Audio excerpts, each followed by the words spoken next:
The story of Don Gay's life is one of hard work, determination, and the love of rodeo. But it wasn't an accident.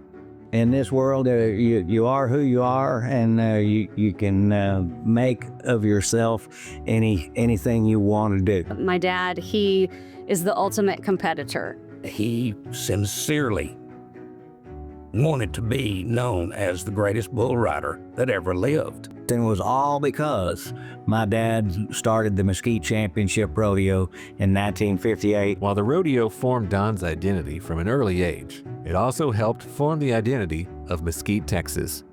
People would follow the rodeo and they'd come into Mesquite just for the rodeo, which helped Mesquite in general then. And it's the rodeo has been a big part of making Mesquite what it is today. After turning pro at the age of 16, Don knew this was what he wanted to do for the rest of his life.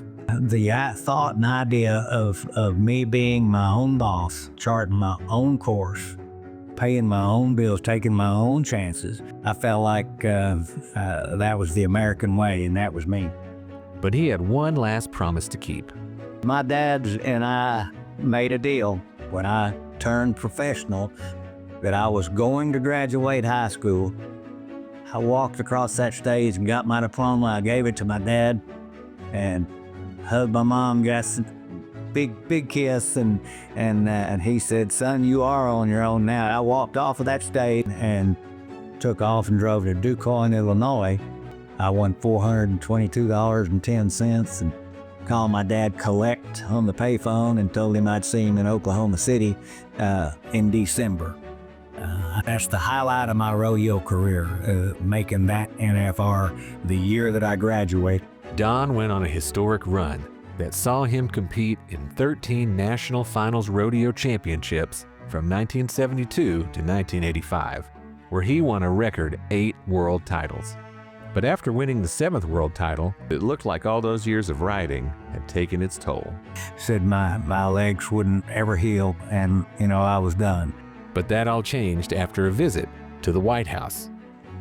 I got an invitation to go ride a bull in Washington in front of Ronald Reagan.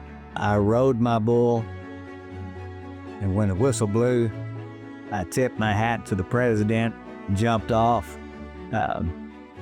My legs felt fine, and I went to George Michael, who was doing NBC's weekly sports machine show, and he asked me, he said, "Well, that looked pretty good." He said, "I've been watching you ride for 10 years. He said, "What's next?" And I said, "Number 8. From a 5-year-old boy to an 8-time world champion, Don Gay has left an indelible mark on rodeo in Mesquite, Texas, forever.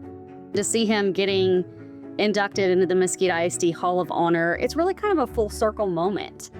He is now, and he will be to his dying day, the ambassador for professional rodeo.